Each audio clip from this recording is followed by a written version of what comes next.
Hello mga kasampol. Sample Creature nagbabalik mga kasampol. Good morning po. Unang araw ng April. Ayan, at ngayon po yung month of Lenten. Ito na yung buwan ng mahal na araw. So makapagbahagi lang ako dun sa mga nangyayari kasi kabi-kabila may gulo, lahat na lang na magkakagulo, lalo na sa kalsada, barilan. Katulad na lamang nung nangyari sa Buso-Buso sa Antipolo, na pumanaw na po yung rider kanina.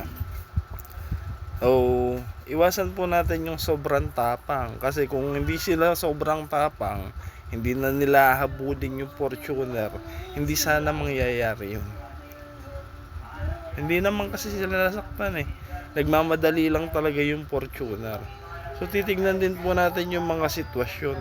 Huwag natin gamitan ng sobrang tapang ang lahat. Gamitan natin ng utak.